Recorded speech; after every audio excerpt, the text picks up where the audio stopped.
Saya akan menjelaskan taktik, strategi, dan formasi dalam sepak bola. Yang pertama itu taktik penyerangan. Taktik penyerangan ini diartikan sebagai suatu siasat yang dilakukan oleh perorangan kelompok maupun itu terhadap lawan dengan tujuan memimpin dan mematahkan pertahanan dalam rangka memenangkan pertandingan secara sportif.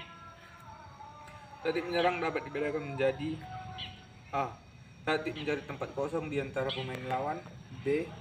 Taktik melakukan gerakan tersusun baik yang membawa bola maupun tidak. Yang ketiga, taktik bermain ketat. Yang kedua, taktik bertahan. Taktik bertahan dapat dibedakan menjadi tiga. Yang pertama, man to man defense. Setiap pemain membayangi satu lawan satu. Yang kedua, zone defense. Setiap pemain bertanggung jawab atas daerah pertahanannya. Yang ketiga, kombinasi, yaitu taktik man to man defense and zone defense.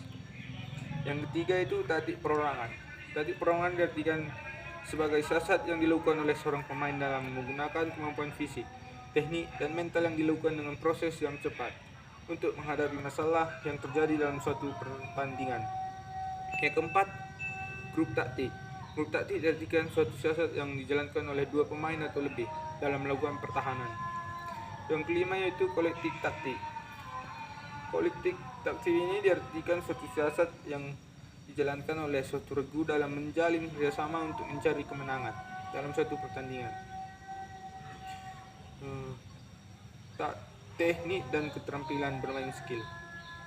Yang kedua, kondisi fisik atau kesegaran jasmani. Yang ketiga, kecerdasan, daya ingat, dan mental yang baik. Yang keempat, pemain mengerti peraturan sepak bola.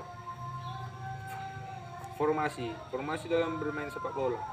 Formasi atau sistem dalam permainan sepak bola yang ditetapkan pada peraturan sepak bola adalah penempatan ruang gerak serta pembagian tugas dari setiap pemain dengan posisi yang ditempatinya. Hal tersebut berlaku baik pada saat melakukan penyerangan maupun pada waktu melaksanakan pertahanan. Dengan formasi, maka pola penyerangan dan pertahanan akan terkoordinir dengan rapi dan kerjasama akan jauh lebih terarah. Setiap formasi mempunyai ciri-ciri dan menuntut kualitas atau tingkat kemampuan pemain yang berbeda-beda. Bahkan setiap posisi pemain dalam sistem tertentu memerlukan kualitas pemain yang tidak sama. Inilah penjelasan saya. Sekian dan terima kasih.